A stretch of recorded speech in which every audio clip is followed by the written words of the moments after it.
Hello, Tom Levecchia here with the latest edition of the Armchair NBA. We have a very special guest today, Frank Fiordilino, former Bonanno associate. Frank Fiordilino, welcome to the Armchair NBA. How are you doing today? Hey, what's going on, Tom? I appreciate this. And just to give you guys some context, Frank does very few interviews. He has done one on record in terms of podcasts. I believe he did something with Nat Geo, but very, very few interviews. He has been a viewer of the show. And Frank, again, welcome. So let's jump right in. So you are from the motherland, originally from Sicily. So give us, where you were born and give us a little background about your upbringing.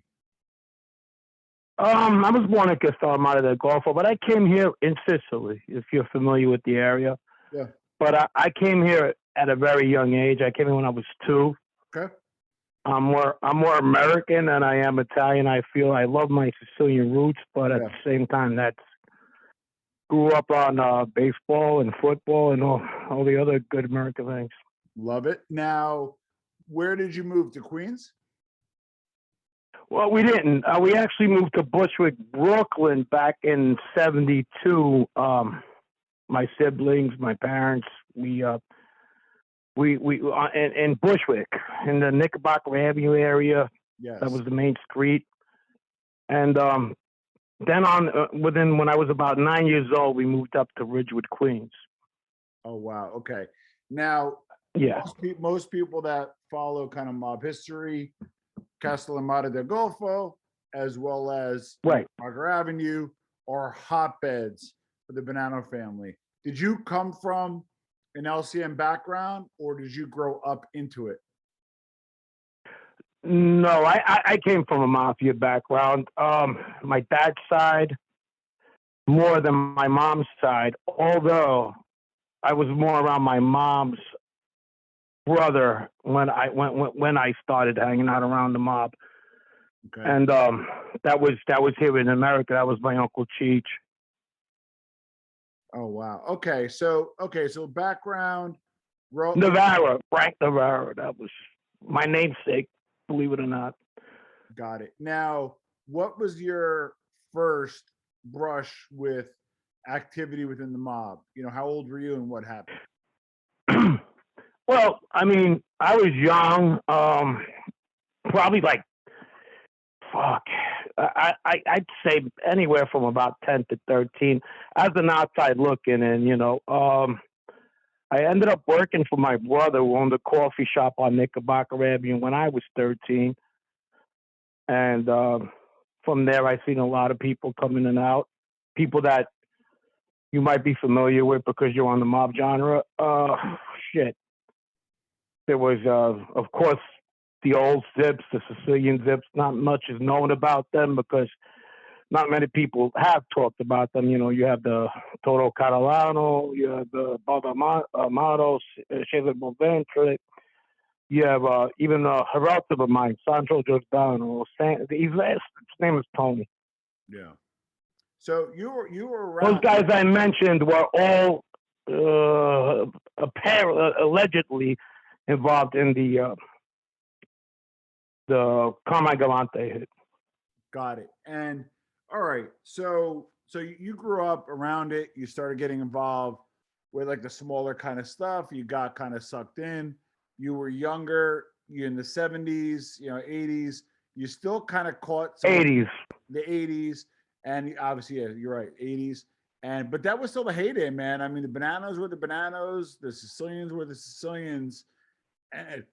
And when you were a little older and you first started getting into the rackets, what were some of the first things you were doing earlier on when you started seriously doing work? Well, I was working card games, taking some bets, putting out football sheets at a young age. You remember them, right? The football betting sheets? Yeah, the half sheets and stuff, yeah. Well, not a half sheet. Half sheet was the bookie gives you. It was the sheets. Yeah. You bet. So we got 25% at them. Yeah. I think every kid who grew up around a mob neighborhood and eventually got into some kind of mob activity did that at one point. Nice. that was that. I started working a lot of lucrative coffee shops. There was a lot of. This was around 1985. Now, when the Joker Poker machine craze came in, the video crack or whatever you call it. Yes. And a lot of coffee shops had that, and they kept the coffee shops afloat. It's funny. I was thinking about that. I was talking about that with somebody a while back. That during that era, before that, you had the strong arm storefront extortions. You remember, you like the ones you heard about all the time, or they called back in Sicilian. So they go over there and they want right. their That's right. They want their money. Yep. With these machines coming in, they no longer had to do that anymore. You know what I mean? You had these vendors, and my uncle was a pretty big vendor. My Uncle Cheech, when it came out to the machines, they put them in your place, and all you had to do is take them, and they'd give you 50%. They didn't have to ask you for your money anymore. That's how lucrative that was. So you had pizzerias who had these machines. You had coffee shops. You had everything, fruit markets, anything, delis had these machines. And you no longer had to fucking extort it. And you made a friend out of the owner instead of the enemy. It was good. It was a good business transaction. Of course, they were illegal, but That's a whole nother discussion. All right, so you get into the fray. You get into the fray. You grew up in the life, and I want to kind of talk about. So I always get a little fascinated with certain things, and then the '80s Bonannos always fascinate me because they were directly they were directly tied in to the heroin pipeline from Sicily. So let's talk a little bit about the Iscaparti, the ones who left Sicily. I guess the Corleonesi drove them out. They came over here to the U.S. They kind of hooked up with the Bonannos and Gambinos, and they kind of changed the landscape when it came to the heroin marketplace. So you were kind of a little younger for that, right? But yeah, walk us through that time. I was. Yeah. I understood enough to know what was going on during that time. I was a little bit older. It was in as cloudy as, let's say, the Galante hit where I was 9. I understood there was a lot of turmoil back home, and most of the people that my family was involved with were on the losing side. Got it. Now, I can't really go into this that much because I got a non-disclosure on a part 2, obviously, that I did a part 1 on. Yeah. On something else, but I will give you enough to make you understand what you want to know. I mean, yeah. So the Sicilian Bonannos, along with the Sicilian Gambinos, were involved with that turmoil, and they caught the short end of the stick, if you would. Babagna, I'm sorry, now. Babagna, they call it, right? The what? Babagna was always an Americanized term for pot. And then it just got into fucking like everything that has to do with heroin and everything. Babagna was weed. It wasn't heroin. But then it gets Americanized like anything else and gets fucked up. Or like Stunad and without the H. Yeah, they cut off the vowels and you get fucking Hollywood terminology. Yep, Edoween. Yep. Edoine, whatever the fuck they do, Bizani, whatever. Yeah. But that's just the bastardization of our language. All right. So now one question I have is, again, you were younger, but these guys were making real money. Did you start to see escalation of wealth, or were these guys more low-key about stacking their chips? By 1984, 85, these guys weren't around anymore.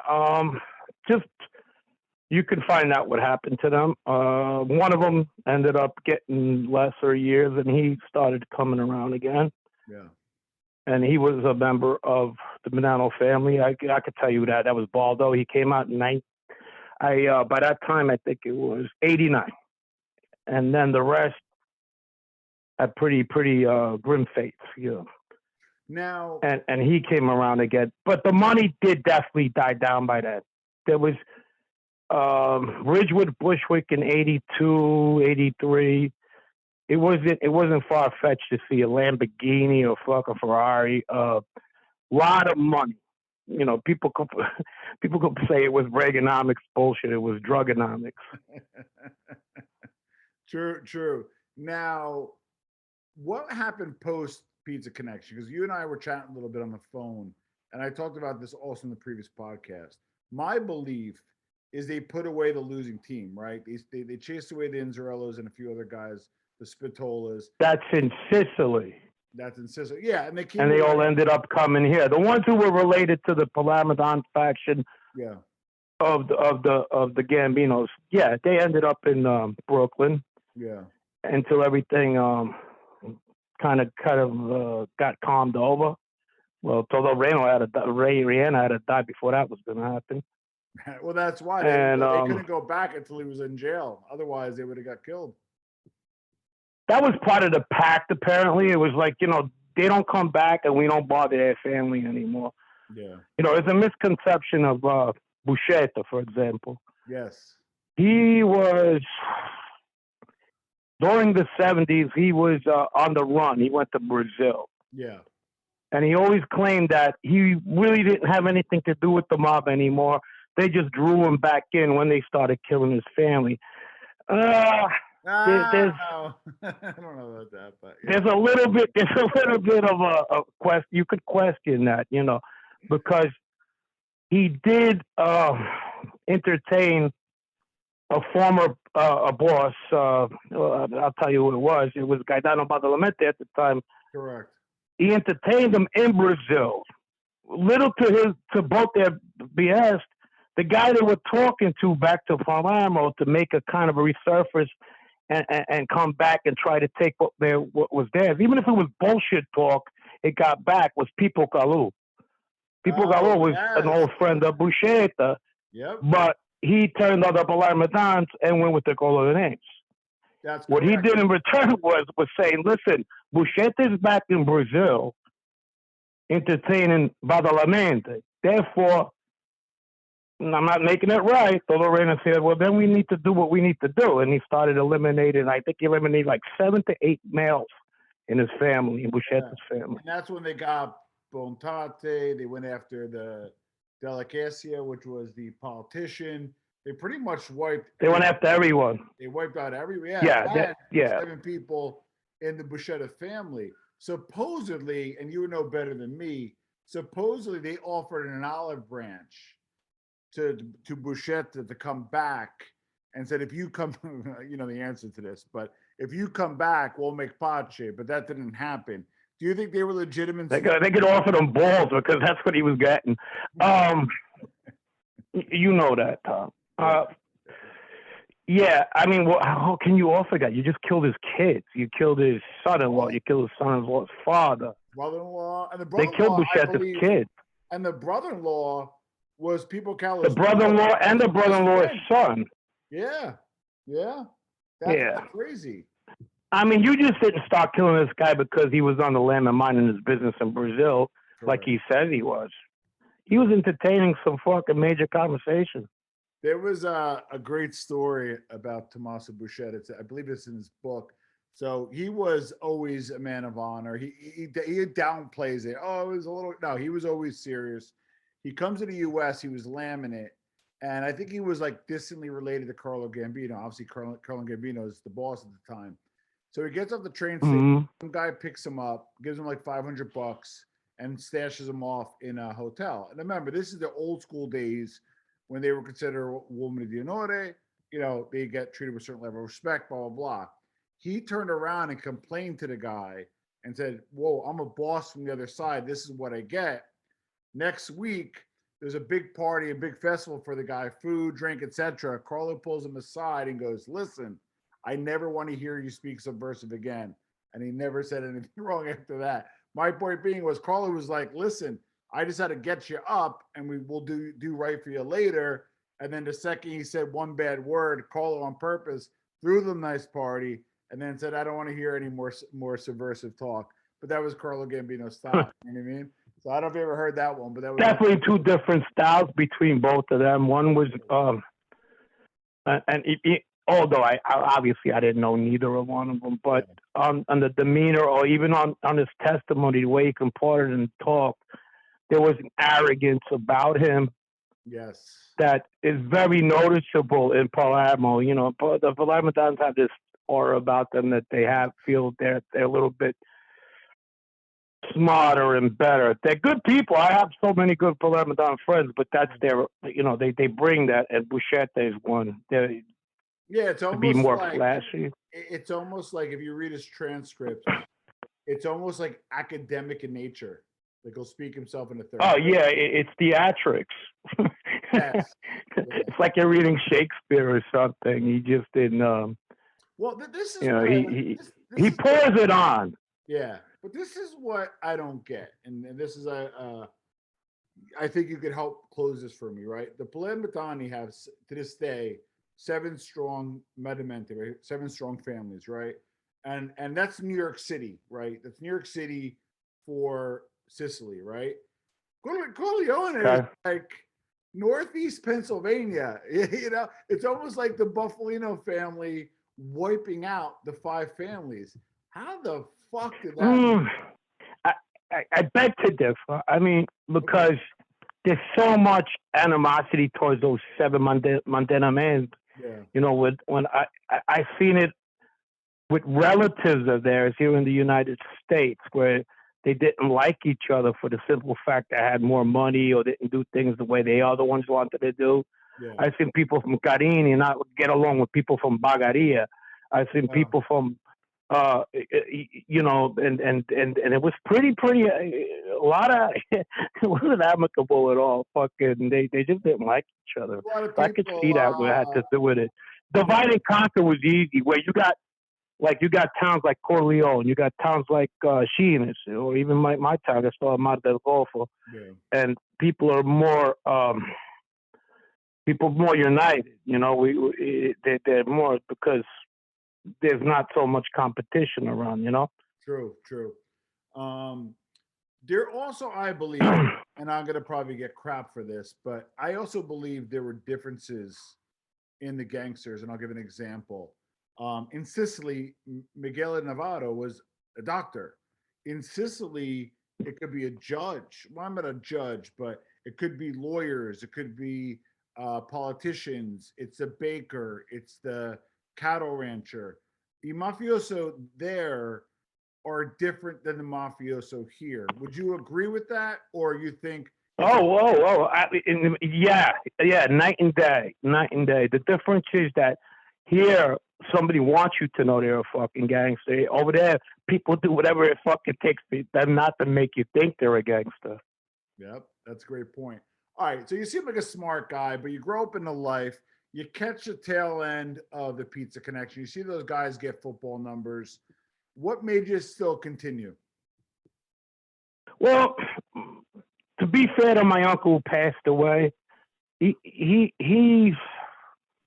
I felt that he thought that as long as we stayed away from drugs, we had nothing to worry about, And my uncle wasn't into drugs. He was into gambling. He was into construction. And loan sharking in the beginning, and that was his thing. He was old-fashioned when it came to that. He didn't cause a lot of flack with the up-and-coming new guys, the Messino and all them, because he was, although he grew up or knew a lot of the older guard, even the ones that were involved in the drugs, he wasn't involved in that. It might have saved his life. Who the fuck knows? Because Messino was on a vengeance of divide and conquer, and he wasn't stopping by no means. It even went up to 1999. We ended up taking care of Giorgio from Canada. I mean, what harm did that guy do by 1999? What he just had to make a point. Yeah. So, in all hindsight, if you look back, he probably didn't like us. Yeah, true. Now. Yeah, and you had Caesar killed, and as a kid, I didn't know who killed Caesar. I felt when I'm a kid, I felt the Bonanno family is the Bonanno family, and they all stick together.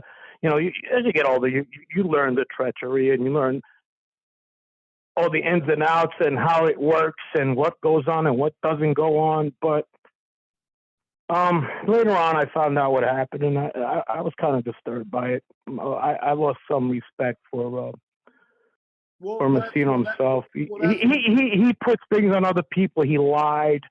he said that was a Rastelli hit, and it was just his way of getting up to the top. Yeah, but so what makes it interesting is with the Bonanno specifically, it was kind of like a duality going on. Here's what I mean. Messino, many would argue, prior to him flipping, brought back to Borgata, closed the social clubs. So I don't know, I heard both cases either got better caliber men in or made less guys. Was more like a gangster's gangster. You kept more of your earn, got it into new rackets, was kind of like a satellite to Gotti. Like, can we at least give him, he was a good leader? Yeah. No, he was good. No, he was a good, yes. No. I'm not going to be one of those just because one day he flipped, because I flipped too, whatever. Yeah. Now he was just fucking bad and sucked. He was good at what he did. He was a good fucking gangster. Yeah. Let's just get that shit straight. He divided and conquered. He did what he had to do. It's just because I felt that a lot of good people died on his watch. I kind of feel a little bit things probably could have been done differently, or maybe they couldn't have. I don't know. How do you tell a guy Caesar to fucking calm down and shut up? You can't.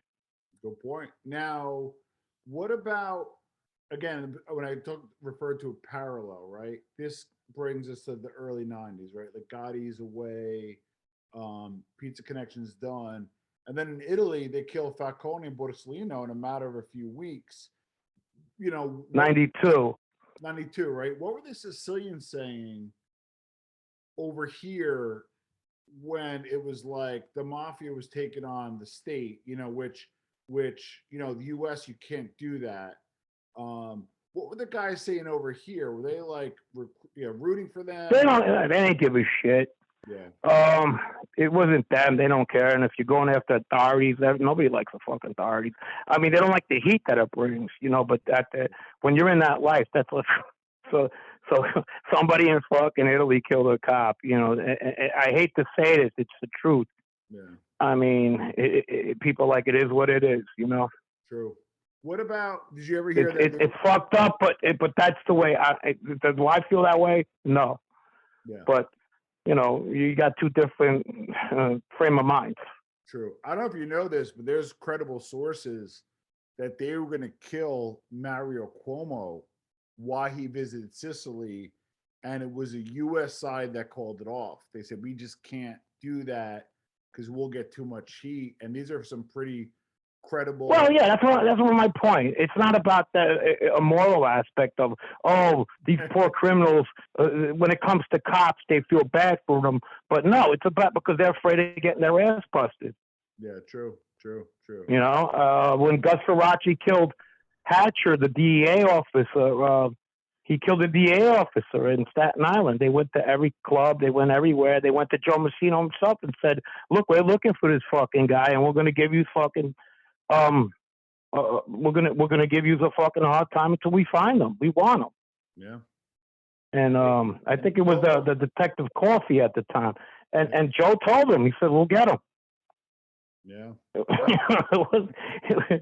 It was disturbing. It was disturbing fucking business. Yeah, good point. It's like throwing a drunk out of a bar, Yeah, good point. And then that's what they care about. Well, that's my point. Yeah, it's not. Yeah. Well, that's my point. You were theoretically, let's be honest, because we could cut through the shit right now. You were supposed to be up as un uomo di onore, right? A man of honor. You caught the older guys around you, some serious guys. I'm assuming I did, and I caught the younger generations too. Exactly. So when did you first, and we'll get into your career progression, when did you first realize that this is full of shit? Like, when was that moment that it struck you and it struck Frank was like, there's not a lot of honor here? God, I don't know, man. I'll be honest with you. Even when they put the cuffs on me, I didn't give a fuck. I mean, I was going, I was going to trial. Yeah. I was 6 fucking days before trial and all that. It's kind of like, I'll tell you what happened. All right. This is, but one day my lawyer, I'm done with funds. I didn't have that much money to begin with. Yeah. So my lawyer, I couldn't afford him any longer, and my accomplice in a murder was not nowhere to be seen. He was supposed to pay him half. So he goes, "Hey, dude, if you're gonna go to trial, I need money." I said, "Fuck it, then. You know what? I'll go stick to one of these fucking legal aid. What the fuck was I gonna do? Because I whatever money I had left, I ran out of. People don't know. Being a criminal is expensive when you're in jail." So I was like, okay, and then they sent me these fucking two lawyers. But whenever you get sent lawyer, you got to take it with a grain. First of all, you never admit anything to a fucking lawyer. Yeah. You tell them, and this was like a year before my trial. Yeah. They're like, "Well," I said, "I didn't do it. And I just told them I did the crime in question, and I had them believe in it, because when you stop, you hate to lie, but it's part of the life. But when you fucking tell these people that you might have, they stop fighting for you. You understand?" Yeah. It got so bad that I convinced both of them, it was a man and a woman, that at this point they wanted me to go on the stand and defend myself. I was like, no, fuck no. Finally, they go, "Hey, look, the government came up to me, and they had offered me, at this point, they hit me with another charge, and they offered me 24 to 27 years on a global plea with two of my other co-defendants." Wow. So and these two co-defendants had separate cases. The only thing we had in common is that we were associated with the Bonanno family. One was an acting captain, one was a captain, and I was the associate. It had nothing to do with each other. So anyway, they offered me 24 to 27. Damn. I was willing to take at one time 15. They didn't want to give it to me, and I get deported. What was this federal? Yeah, federal. It was a big, major Bonanno indictment. It was the one that led to all these guys flipping and stuff like that. Oh, not by me, but with their own doing. I was kind of like that monkey in the circus, just looking back and forth to see all this fucking transpire, you know. So okay, so you get some football numbers thrown at you. Then what happens? Right. And I'm still fucking going to trial. This is a year before. I'm saying to myself, fuck it, I'm beating this. I thought I actually had a good case, honestly. But but I'll get to that later. And my two lawyers come in. Obviously, the government got their ears where they can't talk to the other guy because he's per se a fucking mob lawyer, whatever. Anyhow, they go, "Hey, are you looking to take a fucking? You want to talk to these guys? They want to talk to you." I said, "No, get the fuck out of here. Don't even say that no more. I got family out there. I didn't do nothing, but I got family out there. I ain't talking to nobody. Get out of here." Yeah. It came down, and then they said, "Look, so Joe," they asked me one more time, "We have to ask you," they said, and this time I entertained it. It was 6 days before trial, and I said, what do you want?" They go, "Well, Joe's going to trial. They might want you to testify in Joe's case." I said, "Fucking, how am I going to testify in Joe? Well, what the fuck do I know about Joe?" So they go, well, "You ran a fucking, you worked at a coffee shop where he owned the building. The gambling, we put that on him. So you're telling me with 8 murders that this motherfucking guy, you might give me a deal on if I testify about gambling?" And and they're like, "Yeah, this is how bad they wanted this fucking guy." And I'm like, "Now let me think about it." And I mean, it was like something I couldn't go try. I didn't want to. Yeah.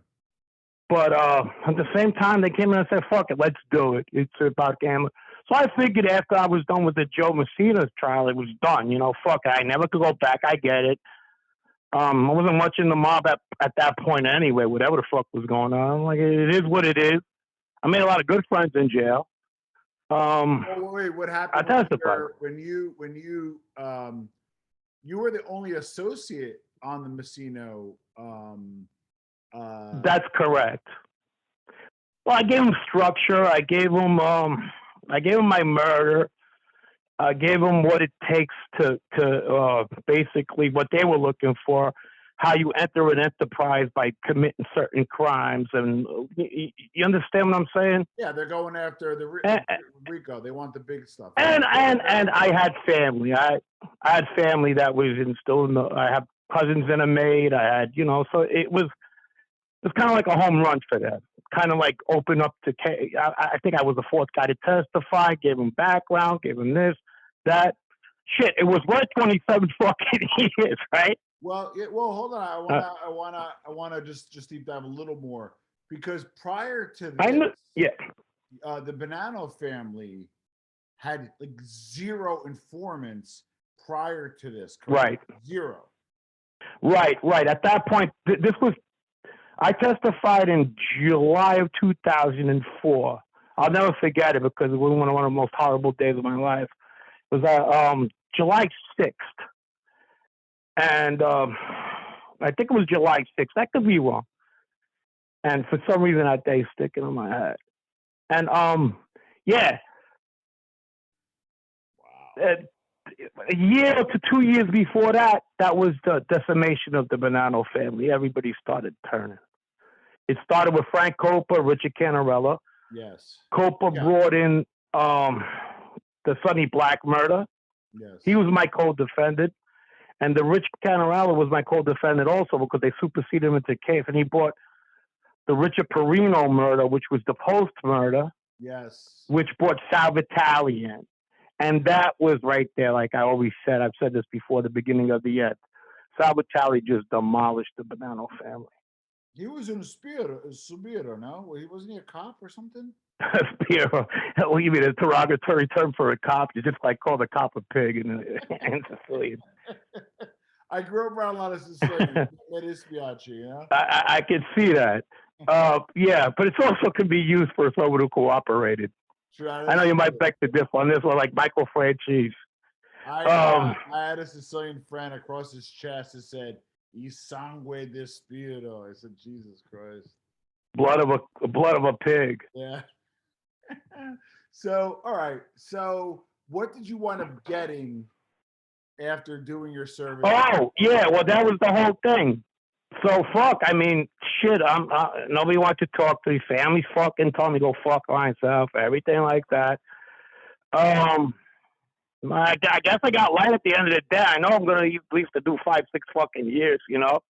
Wow. I mean, I have everything under the fucking sun: arson, fucking car theft, gambling, murder, conspiracy to murder, attempted murders. I fucking everything. So I pled out to. So you negotiated 5 years. It wasn't no. You can't negotiate a 5K one letter. What you do is they do what they got to do to make sure you get what reasonable time, what they think, in return of what you gave up. Got it.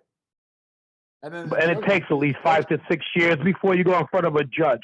It doesn't work that way always. You get the wrong judge who might feel that he's not cooperating. He might give you 15 years. Wow. Okay. Well, 20. You get. I've seen it happen. You get 5 plus parole, or 5 free and clear? I got close to 6 and parole, and then parole on top of that. Got it. But it didn't end there. So after like, I thought I was done. This is the hard part. I thought I was done, and Joe ends up losing trial. He calls the prosecutors to the chambers with the judge, made sure everybody was out of there, and he negotiates his own bullshit. He says, "I want to cooperate." Wow. So, I felt like, the government still wanted their money's worth with me. You know what I mean? Jesus. So I'm like, what the fuck? Okay, well, all right. So he fucking talked. Big fucking deal. That's good. All right, yeah, fine. I can never go back to my neighbor. Big deal. Fuck it. Who cares? Yeah. But, what do they want now? And this Bardo decides to go to fucking trial. I'm like, oh, fuck that. I mean, what the fuck? Same shit. Gambling. I worked at this place. The most he could have got, if it wasn't for his charges, is probably like 2 years. So my murder doesn't count. The people who committed it with me, they don't even give a fuck about them. Well, they actually do. They turn them. They flip them. But they were doing that on the sneak. Yeah. Because they knew I was talking. and I gotta embarrass myself fucking and next to somebody where our families know each other for 100 years. I know him since I've been 5 years old. Jesus. And it was hard. And I walked off the stand. I didn't want to do it. I didn't give two fucks about fucking Joe Mancini. He was going after trying to kill my fucking people, and now I didn't give a fuck about him. But now I'm talking against somebody who was like my brother. Yeah, I was gonna say. So I just walked off the stand. They told me straight out. They go, look, you can walk off the stand. I go, oh, they want fucking structure anyway. You can walk off, but you're still gonna go back to fucking population. You're labeled a fucking rat, and that could be fucking a little interesting, Yeah, So, you're probably a tough guy, but you're probably a dead man if you go to general. What the fuck am I gonna do? Survival of the fittest. What am I gonna do against 10 people? People who know me, I fucking fought 4 or 5 people. It was that lost, came back, won, whatever. That wasn't the point. The point is, you ain't gonna survive. So you take the stand. Were you a critical witness, or were you? No. And I listen. I testified in 3 trials. The third one was Bobby Glasses, okay. And his was similar because his case was similar to my case. Therefore, they wanted to listen to my history and then see how me and him connected, which was hardly nothing. I committed murder to enhance my position in the Bonanno family. So he committed murder and enhanced his position in the Gambino family.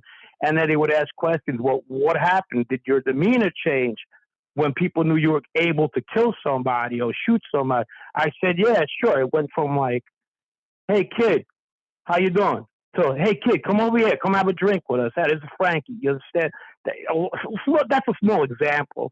But stuff like that was going on. When you're able, all the guys take, interest in you. Violent actions cause positive reactions in the mob. Good point. So, So anyway, back to what I was saying. Those 3 trials, there was, Mancino had 8 bodies, Baldo had 2, and Bobby had 2. So that's 12.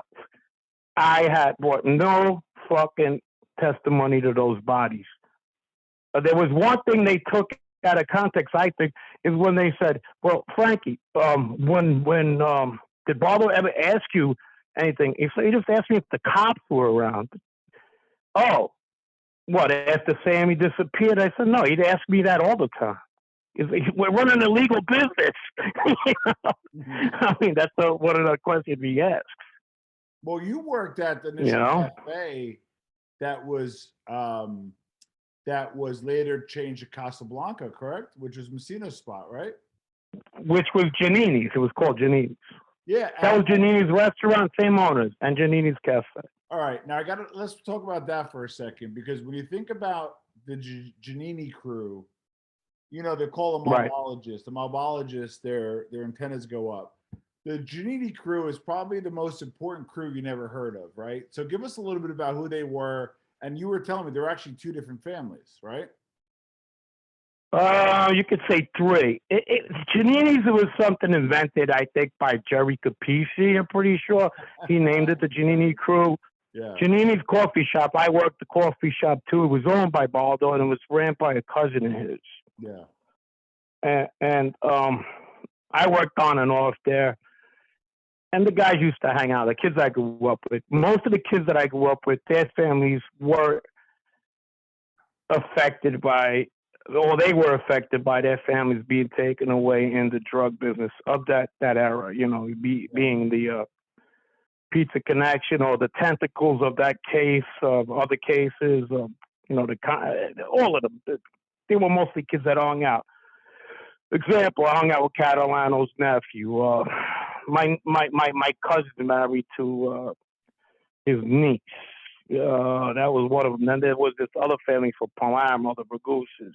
Yeah. Then I'm trying to think who else there was. There was a lot. There was people from Carina, Anthony Pipitone, which is a captain now, and he was there. He was there also as well. And some of those guys, because I actually knew somebody from Carini, and a lot of them in Brooklyn, Bensonhurst. And didn't some of them go over like Venezuela or something to hide out? Yeah, a lot of them did. A lot of the Sicilians in Venezuela came from that area of Yeah, Turreta, Carini, yeah, and they had either they were in trouble here that or whatever was going on. They went down there, and they ended up in the Bushwick area as well, Ridgewood area. After, but back to the Giannini crew. yeah. Please. So you had the kid Anthony Aiello. His dad is doing 200 years. He was a big heroin dealer. His cousin Joey Gambino also. So we were all kids that hung out there. We grew up together. And we were committing crimes, every fucking time. We wanted I think we were just, fair to say, minor league, yeah. A lot of shit was going on. So we wanted to get to become natives or part of that life as quick as possible. So we were starting to do crazy ass things. Got it. And a lot of those guys, didn't like 5 or 6 of those guys wind up getting the stripes? They did, but after like most of them either went to jail or flipped or came back. This happened like during I would say 2005, 6. A lot of them started getting made. The ones who did a small time and came back, like for example, I grew up with the kid Paul, who we were talking about. I was talking to you about. We talk about guys that are tough sometimes. Paul was a pretty tough kid. I grew up with him. I met him when I was about 12 or 13. And the thing about him was that his dad was in the heroin business and he had to go up real fucking quick because they all got locked up and his dad went on the lam and he became the only man in the family real quick. He was an intelligent kid, not super, but one of the ballsiest kids I ever was around too. I mean, it's funny. We got in so many fights with people, me and him. It was incredible. He just, out of nowhere, fucking hit some fucking 6'3" guy. Next thing we know, we're getting rolled all over the place. You know what I mean? Paul ended up getting big years. Yeah. So at this point, right, you're an associate. You're making a few bucks. You obviously got all the familial connections. Were you more of an earner? Were you more of a capable? No, fuck no. So you're more. No. And probably not as Sicilian as I liked hanging out in the American bars. Okay. I was starting to stray a little. The things that would raise eyebrows, especially to my uncle. I ended up going around another guy. His name was Vito, who was under Vinny Saro. But I would do things that would raise eyebrows. Like you couldn't drink around Sicilians. You couldn't be sloppy. That's one thing. Correct. Drugs were definitely a no-no, but not if you were selling them, it was okay. Taking them was bad. You know what I mean?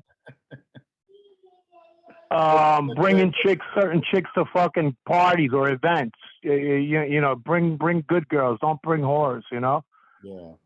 So there was a lot of stuff that differed. A little bit of a black sheep. I think I was. Yeah. I think I was for sure. And I started hanging out with the old Sonny Black crew. Yeah.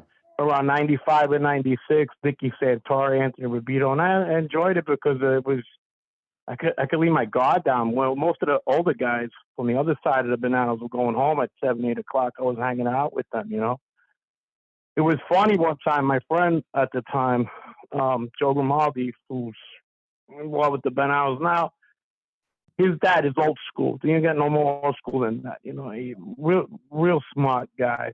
And really, when I talk about things that raise eyebrows, he didn't like certain things, and I can understand why. As you get older, you do. And we ended up having a bachelor party for Joe at this place on Metropolitan, in between Greenpoint and Ridgewood. And Nicky Santoro was there, and Nicky was part of the entertainment. Said, "Bring us a girl, bring us some girls." He said, "Yeah, I know the right one." He brought this fucking girl looked like the Jolly Green Giant. Wild as shit. Wasn't he like an underboss at this point? I get, yeah. This is like fucking after everything got decimated. But he was a really nice guy, funny guy. So was Anthony Rabito. Yeah. But I couldn't understand a fucking word he said. You need subtitles to understand that fucking guy. Yeah, it's funny. I'll tell you another story about him too. But back to the bachelor party. We're at the bachelor party, and Vito doesn't want to be there. And Joe feels bad because his dad is there. And he just gets up and he's about to leave. While he's leaving, we're all drunk outside. There's like 30, 40 of us. And guess who passes by in his white fucking Cadillac? Joe Messina. And he goes, "Hey guys, what's going on?" I'm so fucking drunk. I look at him. I didn't know it was him. I go, "Hey, go fuck yourself." Oh no. Place. Yeah. So he looks. He figures it out. He looks like he didn't know where it came from. He just keeps trying. "Good night, guys." Everybody just turned to me. I said, "You know who that was?" I said, "Fuck no, now I do." You know what I mean? So they were talking about that all fucking week. Wow. So yeah, a lot of guys that I do talk to, and listen, obviously, if they're talking to me, they informed in some way. Some of the thread I hear is like, if I just had another year, or I was close with different deals, or there was always, and maybe it's a revisionist history, but I always kind of feel that some of these guys saw light at the end of the tunnel, and then if they just made it, maybe they would have prospered, or maybe get that button, or things could have been. Well, back to Paul, the kid I grew up with. Yeah, I seen him get bitter. All right, he had the whole world. His family was good family. He had great sister, still does. Yeah. And at 14, he had to grow up. People would come over his house. His dad was a really, really nice guy. Tough guys, but then showed real respectful, respected everybody. And when his family got taken away from him, either they went to jail, and you've seen people that stopped coming around, the old friends and stuff like that, and it made him bitter and mad, Oh, wow. And he went from being someone who could have went far in life to becoming someone who acted out, and he would, was he a mobster? No, he was definitely a gangster, and I'm thinking about, we've been shot at, one time about like 8 guys were chasing us stuff. We knew it. We were young, 17, 18. Yeah. They were always looking for him because he would start trouble everywhere. And I had to pull a knife, and they had to fucking leave, and then we had to run and go right under cubby holes. We went from being chased to being the chasers. You understand? Yeah, yeah. Well, so you were really quick, and I probably should have covered this earlier. You weren't like, and I'll be respectful, Frank, you weren't necessarily on the right path and strayed. You were kind of like it wasn't like, like, how were you in high school? Like, you're on the football team, or were you just always destined? I liked sports. I was pretty good athlete. When I mean pretty good, yeah. I mean, high school wise, but I haven't had the makings of a varsity athlete, I guess. But yeah. All right. But by sophomore year, I got thrown out. Yeah. Okay. So I got thrown out of school. Yeah. So you knew you're going on this path. It made it easier. And we're going to go back to, what happened after the 3 cases in the 5 years. But, what regrets do you have? Like, was there a mistake or two that you made that you regretted that put you in that spot? Well, growing up in the tri-state area, I didn't know anything else. I lived in the Northwest. I still do 6 months out of the year. Yeah.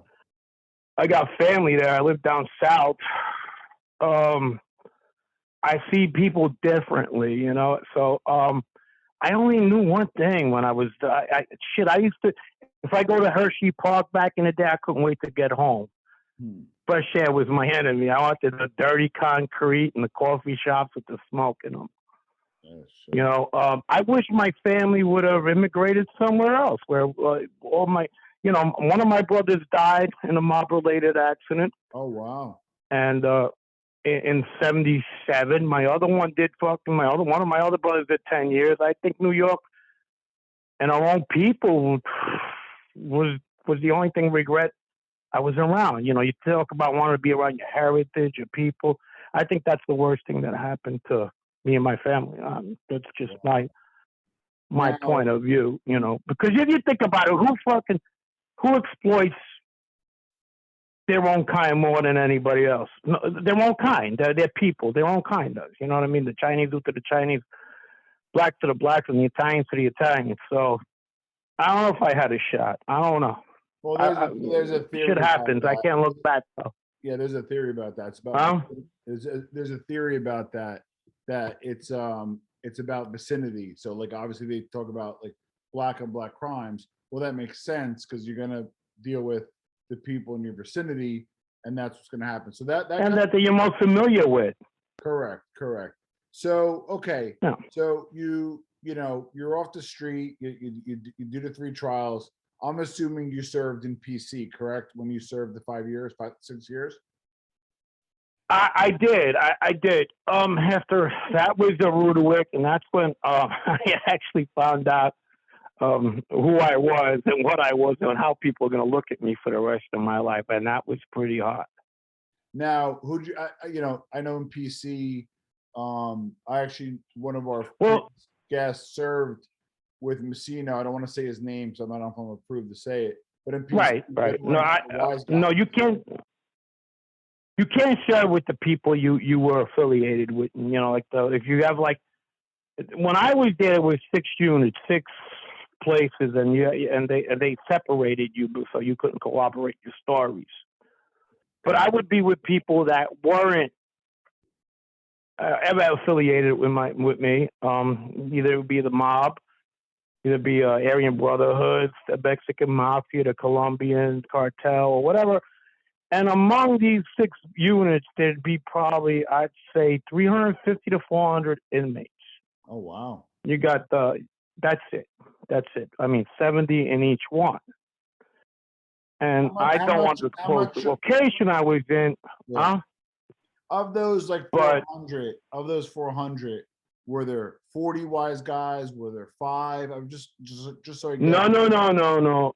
Let's say there was 70 where I was, maybe 8 Italians or organized crime affiliated, could have been Irish or whatever. Got it.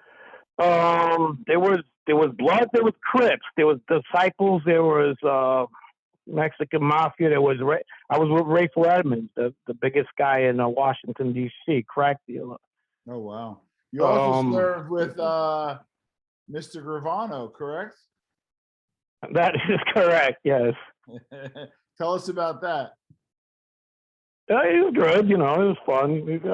I'll tell you one thing, listen to his stories, they're great. I mean, they're fucking great. Not only that, they sound the same as I heard them 20 years ago. You know why? Because he don't bullshit. So listen to him, it's good stuff. I like listening to his stories. So now let's fast forward a little bit because I got to ask this, and you're probably going to have a laugh because God knows what you're going to say. This whole mob nonsense, you being an ex-wise guy, and thank you for coming on. No comment. None. Zero. I'll just wait for them to say something about me. Who gives a fuck? Are there any shows outside of mine that you do watch? OC Shorts. Good man, James. Good man. OC Shorts is pretty good. It's funny because, he knows a lot of shit. Yeah. Especially when he covers Vito, and fucking, I was good friends with Vito. Yeah. And it was pretty, Vito Guzzo, that is. Yeah, of course. And he's pretty good about his info. Why, in your opinion, why didn't he get killed for shooting a May guy back then? I don't know, man. I have my own theories. Love to hear it. I was Ali Boy Persico's roommate in jail. Okay. For about a year, and he didn't talk much about anything, not especially about not Vito. But what I did learn about like that faction right there is they do hold grudges. And I never heard Allie hold a grudge. I never even heard Allie talk mob stuff. Matter of fact, even his own people came up to him with any kind of mob stuff. That's why I don't understand how he caught that fucking that trial. The people talking that he said this and that. You never talk to me about anything. Okay, you could say maybe I was flipping. I doubt that too. He wouldn't have had me in his cell.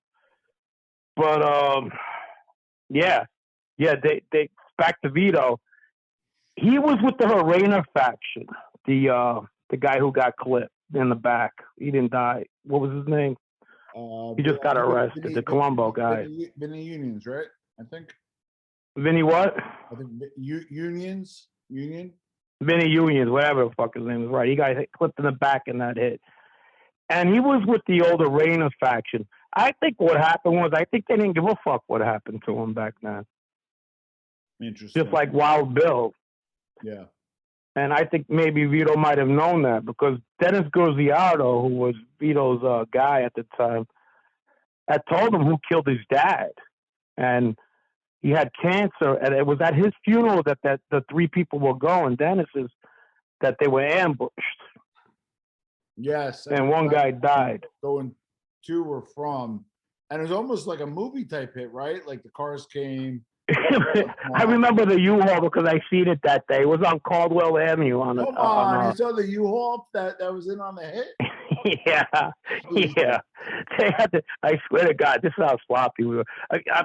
Shit, what's all about the Giannini kids? They just didn't stop. They had, some of these kids had motorcycles. We were all together. We were all friends. I mean, one day, Paulie, the kid I was telling you about, he was hanging out in a corner. And some kids from a neighborhood corner just sprayed him with mace. You know, they just didn't like him, and they were drunk and whatever. They were like, if we had trailer parks, that street where these kids came from, they were just picture that single moms, just fucked up kids, and we'd fight with them all the fucking time. Jeez. And they sprayed them. When they sprayed them, they opened up the garages and they had a stolen bike there. Two of the Giannini guys, this kid Anthony and Rick, get in, two of our friends at the time. They go on mass and they spray the whole fucking corner. They take out like 6 of them, their legs. The one drunk throws a 6-pack onto them while they were driving a motorcycle, and they lose themselves. And they had one of those Tech 9s, and they fall. They catch one kid, they beat the shit out, and they take the fucking gun. We go looking for him, we find him, he's fucked up. And then the one kid gets away. Vito goes to their leader, Vito Guzzo. Yeah. Goes, I want that fucking gun back. The kid's dad owned the junkyard. He goes, you either give me that fucking gun back or I shoot you, your father, and your fucking dogs. He got the gun back. Jesus. Now, I agree with like 99.99% of OC Shorts. James watches the show, so shout out to James. Feel free to drop a hello below to Frank and myself. But he kind of was like, was Vito Guzzo the next Gotti? I thought that might have been a little bit of a stretch. Where do you land on that? Oh, different characters. One didn't drink. Yeah. He only drank if he was comfortable around somebody, and it was like a beer or two. He drank Coronas. Yeah. Didn't like crowds. If you see them, it was either 3 people the most. Yeah. Pretty eccentric. I put it to you this way. I've been around a lot of people. I've been around Messino, Alley Boy, even Barney. I mean, I'm just to name a few. Yeah. In their presence, and Vito's probably the toughest vibe I ever got out of anybody.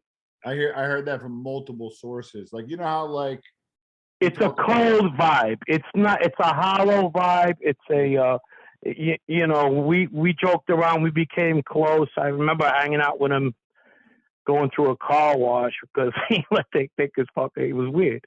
His car through this one fucking car wash. He was used to drive his grandmother's car. It was a white car, like a 70s with tinted windows.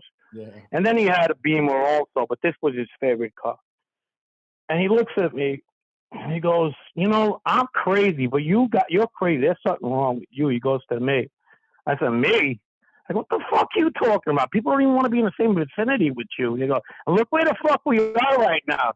He goes, "You're right." He starts laughing. We're having this conversation in the car wash, you know. That's insane. Now, Just okay, fucking. so you do the 5, 6 years in PC. You get out. I didn't. I did 3 in regular, 3 in PC. Oh, you did 3 in regular, really? Yeah. How do you think I got? I was with these other guys. Good point. Now, Yeah. at that point, you get out. Now, Yeah. do you bother going back to New York, or you just got out of Dodge? What happened when you got out? I've been to New York, but I just don't. There's no reason for me to stay in New York. Yeah. You know, I have family out in the Northwest, so I go there sometimes. I have new family in down south, and I go there sometimes. So I'm in between places. New York is kind of like I don't have anybody. You know, I don't talk to my family just because of my decision. So that's where I'm at with that. Now, did you own the WITSEC? I did go to WITSEC, and I ended up in 2 different places in WITSEC. Yes, and then I got out. I got kicked out. Yeah, you got. I try not to Google too much. Go ahead. It's okay. Well, no, what happens is I try to keep the conversations organic as if I met you on a bus stop. So I don't. No, that's right. Yeah. But I Googled, and you got a little bit of trouble in WITSEC, right? If you could speak to it. Oh, shit. It wasn't mostly me. It was somebody else I was defending, and then it kind of caught on me. I still go into that place. Nobody chased me out. I'm fine. Shit, I'm on Google. I'm on Facebook. I live pretty good.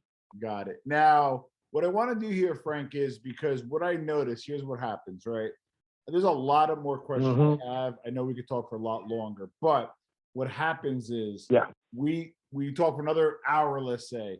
I'm still gonna get the 100 questions below. Not in a bad way, but good, insightful questions. So what I'd like to do is we'll cut it short today. Let's drop, you and I are gonna stay in touch anyway, I can tell. So drop your questions below. And then when we get to kind of a meaningful level, could be soon, could be tomorrow, could be whenever you're available, we'll drop the questions below, and I'll compile them, and it'll give us some more opportunity to deep dive. So I'm just telling you what happens is I do these interviews, sometimes it's 2-3 hours. I think I cover everything. And what happens, I get like 80 questions, and I'm like, shit, I can't have this guy again. I already kind of, why not, you know? So what I like this. Okay. Oh, you yeah, I got you.